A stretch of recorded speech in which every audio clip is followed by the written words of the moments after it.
चारों युग में ये परमात्मा आते हैं और ये लीला करते हैं। जैसे ऋग्वेद मंडल नंबर 9 और सूक्त नंबर 1 मंत्र 8 में कहा है कि वो परमात्मा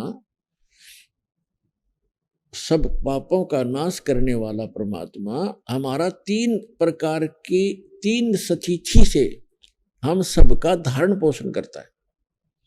वो 3 सतिथि कैसी है? एक सतिथि में परमात्मा सतलोक में रहता है, तेजो में शरीर है उस परमेश्वर का, मनुष्य दृश्य है, वो सिंहासन पर विराजमान है, एक बहुत बड़ा गुम्बद है, स्तूप है बहुत बड़ा, और वो बहुत सुंदर सफेद कलर का है, तेजो में है, उसके अंदर से भी नूर निकल रहा है। उसके बीच में सिंहासन पर परमात्मा विराजमान है, एक राजा के समान बैठे हैं, उनके सिर पे मुकुट है और ऊपर छत्र है और उनके ऊपर चंवर अपने आप भी होता है जब इच्छा होती है, और बाकी वो रखा भी रहता है। तो वो स्थान जो है वो है परमात्मा की प्रथम सतिथि। फिर वो भगवान, वो ही परमात्मा अपना अन्य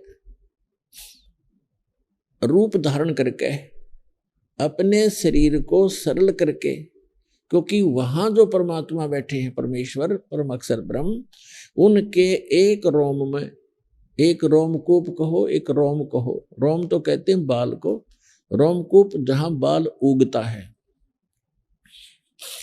उस परमात्मा के एक रोम में, एक रोमकूप में समझो इतनी रोशनी है, करोड़ सूर्य मिला दे करोड़ चंद्रमा, वो भी फीकी पड़े।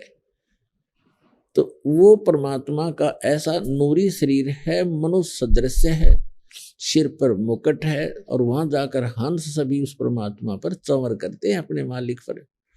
जो यहाँ से निकल कर जाता है सीधा भगवान के पास जाता है, चरणों में प्रणाम करते हैं, वो परमात्मा सीने से लगाते हैं प्रत्येक को, और फिर वहाँ चंवर करते हैं आदर से। फिर उसको कहता बेटा आराम से रहो, ये तुम्हारे बने बनाए महल वहाँ खाली पड़े थे, विश्राम करो, गलती बनी तुम्हारे से, कोई ना लौट आए। अब भी कहते सुबह का भूला शाम को आ जाए तो भूला नहीं कहलाता, और हम युगों से भूले पड़े यहाँ पर। तो वहाँ ये प्रथम स्थिति है।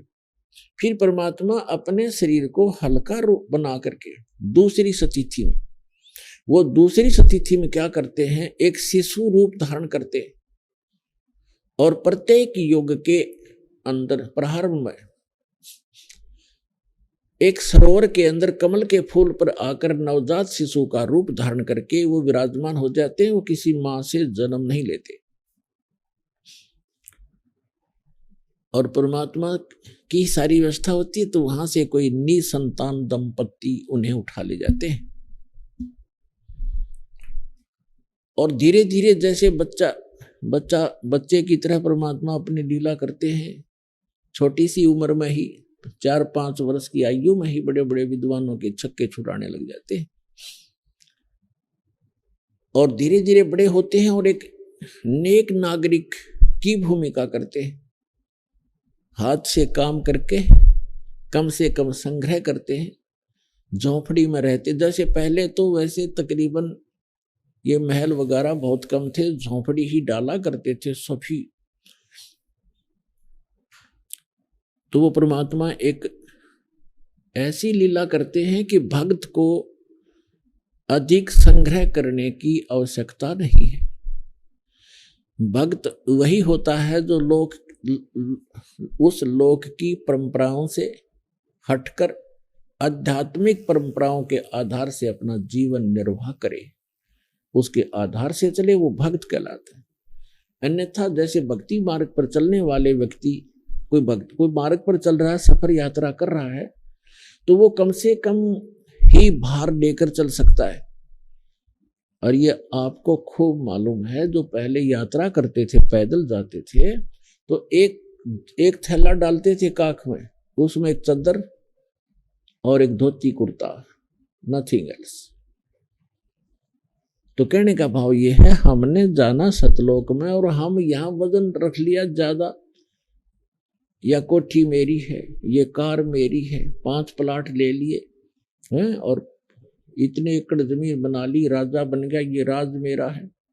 इस सब को सिर पे रखे हुए एक कदम भी नहीं चल पा रहा, तो फिर हमें ज्ञान होगा कि हमने इतना वजन नहीं उठाना चाहिए जो हमारे सफर को बाधा करे। इसलिए कम से कम संग्रह करो,